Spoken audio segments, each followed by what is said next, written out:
layouts, but I'm also going to sneak in a little rant. So who here is a developer? Is there any designers here? Cool. My rant is aimed at you. It'll be fun, I promise. As Chris mentioned, my name is Erin.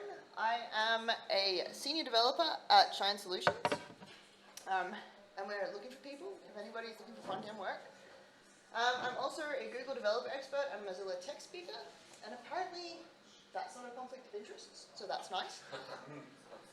And as part of my work at Shine, I consult at a large Australian energy retailer.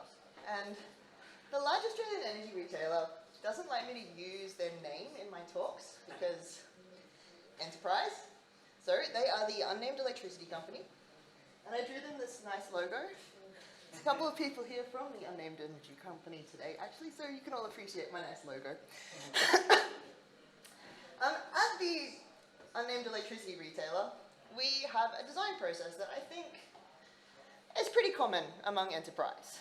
So whenever we want to build a new feature, the designers come to us with a mock-up, something like this, except taller usually. And it's usually like a high-fidelity mock-up that we work off. And they'll give us one for desktop, and one for mobile, and one for tablet, except in a different order. And that's okay. But there's a lot of problems with doing design this way. If we have a look, for instance, at the mobile mockup, we've got a nav bar across the top, and we've got 2 columns of content. And so if we go back to the tablet here, the nav bar is on the side, and we've got 3 columns of content. Now, if we were to build to that specification, we'd sort of go from this to that with nothing in between. Whereas, like, it seems to me like there should be a point where this nav bar moves, and maybe it's before this content changes. And if we were to go back into this one, it's got 4 rows. At some point, there should be 3, right? Not just go from 2 to 4. And, you know, there's a whole bunch of interpolation that has to go on that these kind of designs really don't cover. And I think there's a couple of reasons for that. The first is that the design tools that we use for designing on the web aren't very good at designing for the web. And the reason for that is that when you're using these design tools like Sketch or InVision or whatever you use, you're creating a static mock-up, right? So you're going to get your element that you want to put on the page, and you put it in the place where you want it, and you make it the size that you want it. And then you get another element, and you put it in the place that you want it, and you make it the size that you want it. And HTML does not work like that at all. So in HTML, there's no empty space on the page, right? Everything is next to each other. Everything flows from each other. The size of everything depends on its content, and the position of everything depends on the size and the position of everything else. So I had 3 elements on the page like this, and I added some content to this one. You can see this one is going to move. And if I add some content downwards, then everything's going to move. This is a grid layout with things aligned to the bottom. That's why it's gone like that. If we make them like they'll line back up. But yeah, as we add content to things, everything moves around, right? Everything is related to everything else, and HTML is all about relationships. And you don't just have to take my word for it. Oh no, you've got to click outside the box. You know what? Just use the keyboard. It's not just me who thinks this. This fellow, Tom Johnson, is an actual designer who does actual design work, and he wrote a really great article that you can read, that I recommend that you read because it agrees with everything that I say. I like things like that. Yeah, so it's basically, he goes into a lot more depth. Like, I'm not a designer, so I don't know what design tools really need to do, whereas he has a much broader perspective on that. Okay, the other thing that is really holding back design on the web is the web, basically, the way that the web works. So historically, doing layouts with CSS has been kind of difficult. So instead, developers generally rely on third-party tools like Bootstrap. So Bootstrap has a tool called Bootstrap Grid, which is not CSS Grid. It is, like, predates that by ages. which can help you with layout. So if you've not seen it, it works something like this. So here, so you have to imagine your page is a big grid, and whenever you want to put an element on the page, it goes in a row. And every row has 12 columns, and then you specify how many of those columns your item takes up. So here we've got a small item, which is on a small screen, it's going to take up 5 columns. On a medium screen, it'll take up 6 columns, and on a big screen, it'll take up 4 columns. And then the second item will take up the rest of the space. So that's it in its 5.7 configuration. If we resize it a bit, using software that doesn't, the slides automatically adjust the size. I swear it worked at home. Oh, there we go. That's the 6.6 configuration. The resolution on the screen is just low. All right, so it will resize dynamically. The disadvantage to doing things this way is that these breakpoints are all sort of averages. Right, so there's 5 of them, which is more than I got in my designs at the start. But they're based on like average device sizes, like an average small phone, an average large phone, an average tablet. Which means that we're spending a lot of time building these designs that are optimized for devices that don't really exist. Which, you know, is kind of a bit suboptimal. So that brings me to my major point of contention, which is that device-based breakpoints are a little bit rubbish. Which, of course, raises the question, what should we do instead? I don't know. From an engineering point of view, I can show you what we can do in CSS with something like Grid.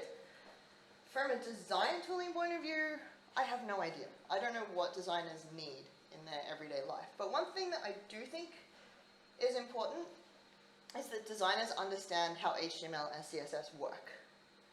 Now, I don't mean that you need to be, like in my ideal world, the designers would just write the HTML and CSS and I wouldn't have to. But for some reason, the designers I talk to are really sort of opposed to doing all my work for me. Anyway. So I don't think that designers need to be creating HTML and CSS, but if you're an engineer and you were building a bridge, then you would need to know how concrete worked, right? Even if you're never out there pouring concrete yourself, you still need to understand how whatever it is that concrete does. So I think it's important for designers to have that kind of understanding around HTML and CSS.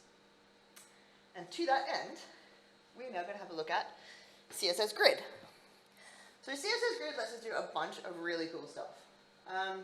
These images are all from a talk by Anton Ball called Superhero Layouts, where he basically went through a bunch of comic books from like the last 100 years and replicated the layouts using CSS. So this is all just CSS shapes and grid and really cool stuff. So this is the kind of thing that we could be doing. We're not going to do anything that cool today though. Instead we're going to make responsive layouts with Grid. Woo. Okay, so Grid has a couple of really important properties that make it different from almost all other CSS properties.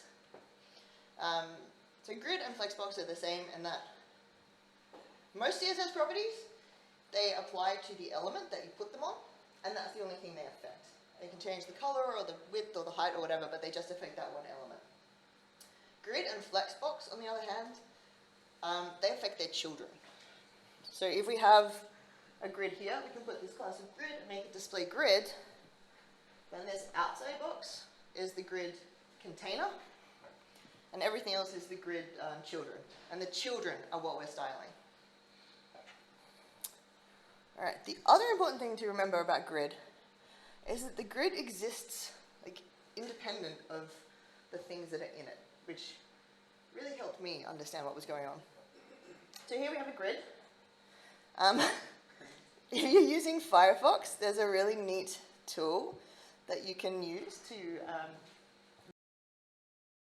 Okay, so we have a grid, and we can see it's defined here with the display grid, and we've defined the columns, 1FR, 1FR, and the rows, 1FR, 1FR. So we have a 2x2 grid where each cell is 1FR by 1FR, right? That all makes a lot of sense, except, like, what the hell is an FR? So an FR stands for 1 fraction of the available space. Here we've got 2 FRs, so each one is going to take up half. And if we resize the viewport, Let's do it this way. Oh no, I've lost the edge of the viewport. Let's not do it that way. If we resize the viewport, then they'll maintain that relationship of half each. If we change one of them so that it's not 1, so that it's say 4, then the first one will take up 4/5, and the second one will take up 1/5. And if we resize it, they'll maintain that relationship. You can also mix FRs with other units. So I could say the first one is going to be 200 pixels, and the rest will just take up the rest of the space. So the second one will resize now, and the first one will stay consistent. So it's a lot like using percentage units, except you don't have to do all the maths, which is nice. Alright, so a grid without anything in it is pretty boring. Let's put something in it. So here we've got an element, and you can see when we put the first thing in the grid, it's going to be on the top left of the top left cell. If we don't want it to be up the top like that, we can move it. So anyone who knows Flexbox will be familiar with align and justify, and probably have as much trouble as I do remembering which one's which. So align is going to change the vertical alignment, and justify will change the horizontal alignment. You can think of it like justifying text is horizontally. We use here end rather than right, because modern CSS is language agnostic. So if we were using a right to left language, then end would actually be on the left. So now we can build our layouts and our work across different kind of languages. Cool. So that's fine. Let's put a few more things in there.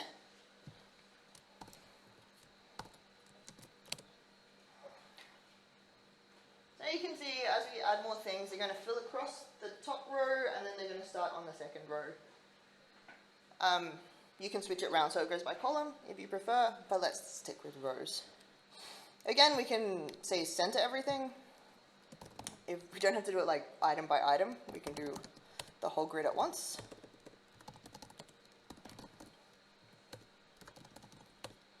And then if we resize the grid, those items will maintain their sort of positions in the center of the boxes. So that's cool, but sometimes you don't want items that stay the same size, right? You want your grid items to resize according to as the grid resizes. So we can do that. Instead of saying that we're going to have each side be 100 pixels, we'll make it 100%. And now our grid items will take up the whole space. We can also make grid items that cover more than one cell. So we grab this first one here. We can say grid row span 2. And now it's going to span 2 rows, and everything else will reshuffle to fit. So that's looking pretty cool, but you know, it's a bit crowded. Maybe we want some space between things. So we can add a grid gap of like 30 pixels, and then we get a space between everything. So this is the other reason that the FR units are nice. If we were using percentages, we would have had to figure out, like calculate the percentage that's a half minus that 30 pixels in the middle, whereas grid will just do it automatically, and it will take, like it'll get things to span over the gaps when they're spanning multiple cells, which is all very nice. So this is great if you're doing a layout where you know how many things there are. So if you're making like a card or a form or something where you know how many fields they're going to be, you can lay them out with grid, put them all relative to each other, and it'll be nice. Sometimes though on the web, you don't know how many things there's going to be. Right? You might be making an API call, you're getting back a list. You don't know how much stuff's going to be in it. Well, have I got news for you.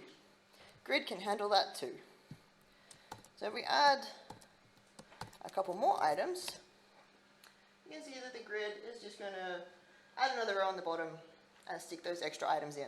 Now at the moment, they're real squished up, because by default, the sizing of everything is auto, which means make it at least big enough to fit its content, and then as big as will take up the available space. And these ones are squished because they're auto, and these ones are 1FR, so they're taking up as much space as possible. If we get rid of that, the definition for the rows and rebuild it, everything will just be spaced evenly. Then if we add some more stuff,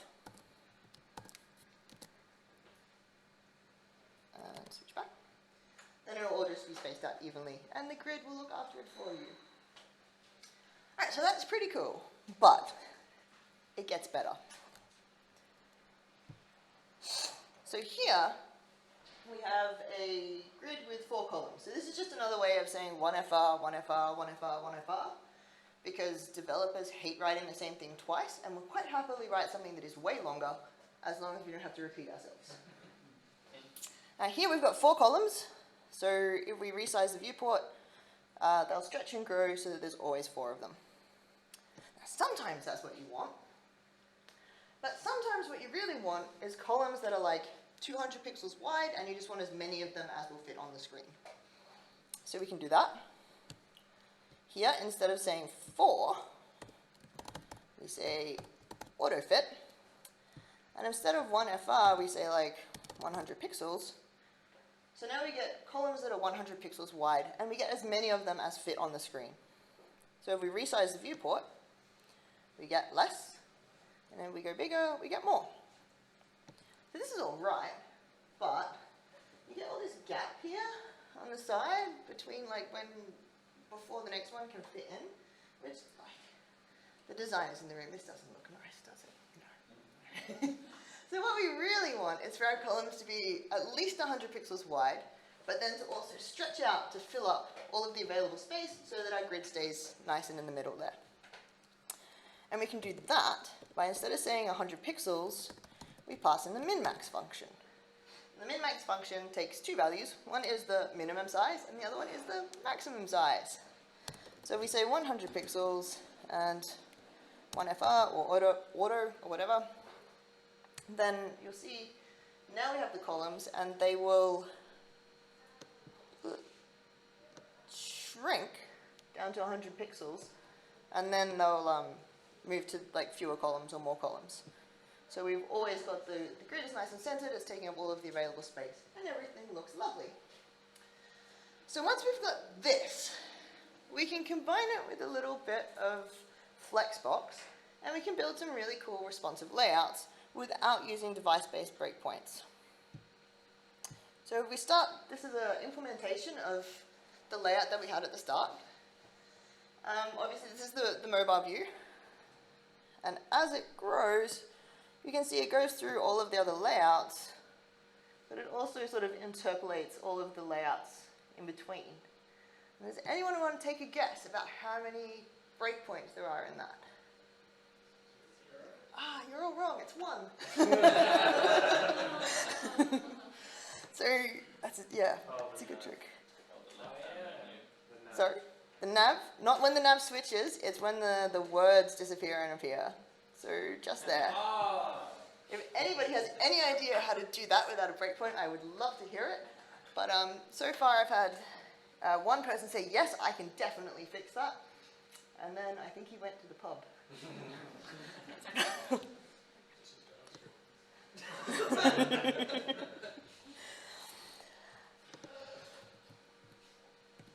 Alright, so things to take away from today. Language is important. The way that we communicate our designs is super important when we're trying to make sure that they're built the way that we want them to be. And everything in HTML is about relationships. There is no statically placing stuff on a page. Everything moves and resizes and rejigs all around the place. Most importantly though, grid is magic. Alright, thank you.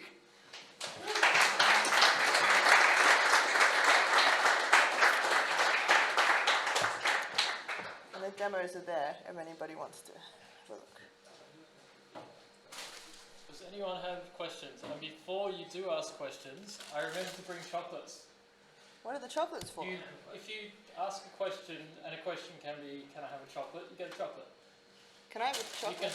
There you go. See? No, you can't. So I can't. Can I use point of view? Like, what are the problems in terms of phones and? So it works on everything except IE11. IE11 has an implementation of grid, but it's not the standard implementation. So you can use like a CSS. The post CSS will fill it to some extent. Yeah. You can't do quite all of the autofill stuff with IE. If you are building for IE though, I would recommend that you build a grid and then make a fallback in Flexbox. Yes? Some of that, I've already got my price. So I have to ask a question. Some of that flowing to the next row can be done with Flexbox and FlexWrap. Yep, actually most of that is Flexbox. Yeah. What causes you to reach for Grid? So Grid is for a two-dimensional layout, whereas Flexbox is for a one-dimensional layout. So if you're making things that go from a row to a single row to a single column, then Flexbox. If you're making things like the grid of the episodes, then I would use Grid because you can do it with Flexbox, but you don't have quite as much control over it. So you can't control like the distances between rows and things like that. That particular grid probably would have looked the same in Flexbox. But things where you've got different sizes and shape and you want to be able to have equal distances, like you can't, if you've got a row of Flexbox, you can't like control how the rows are next to each other. So it's for that when you want that two-dimensional kind of control. Yeah. Anybody else? Oh, hey.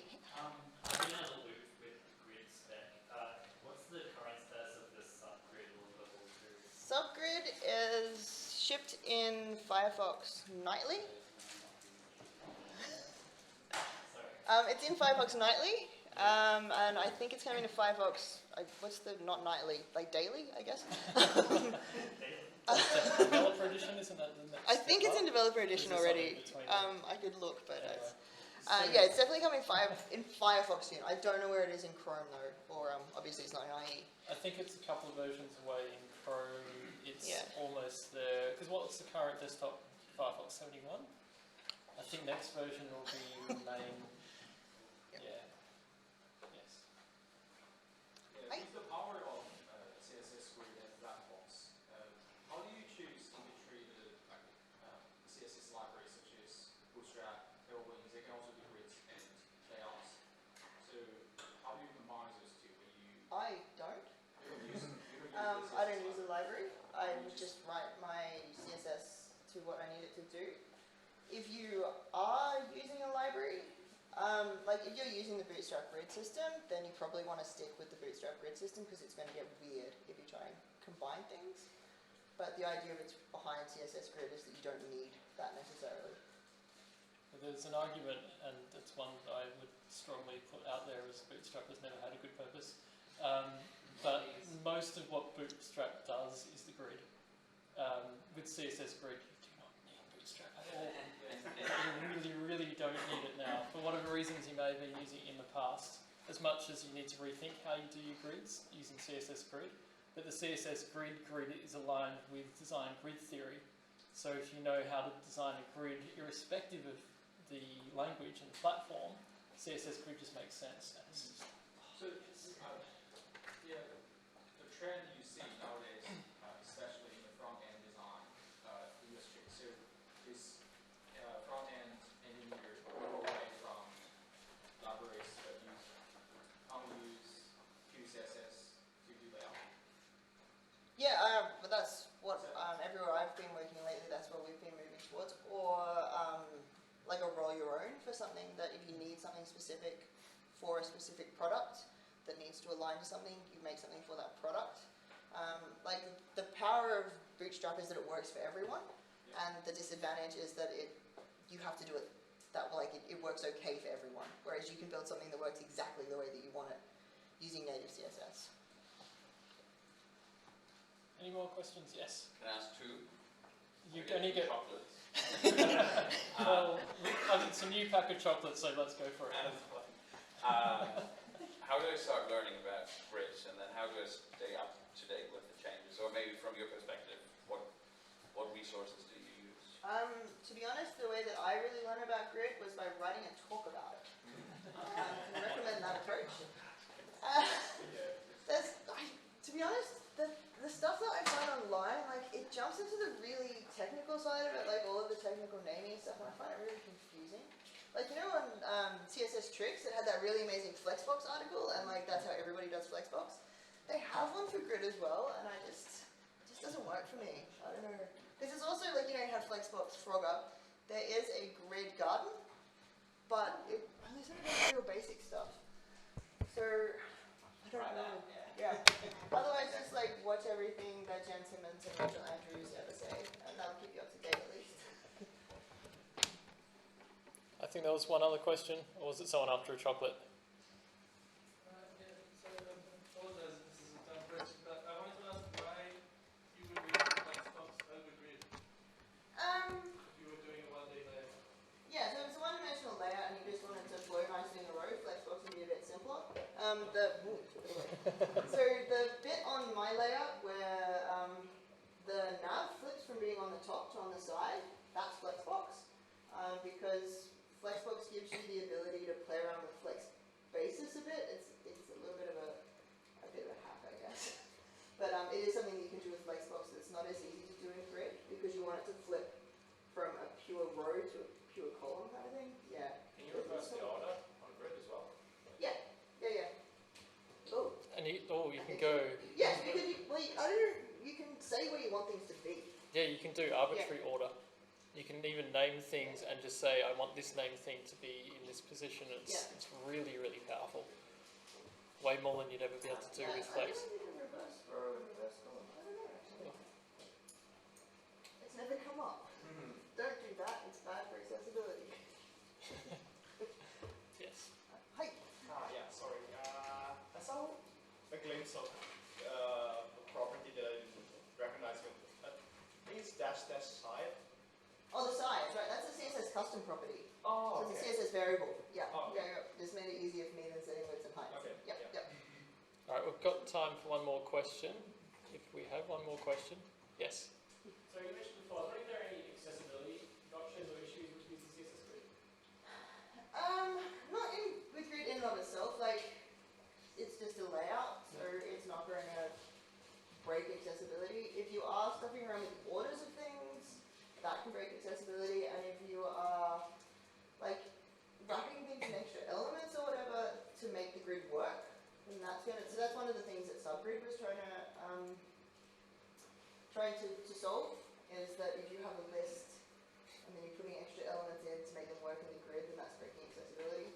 So it's like day-to-day stuff, it's not going to affect anything, but when you start getting to complex use cases, it's the usual. Yeah. All right. Thank you very much, Erin. You're most welcome.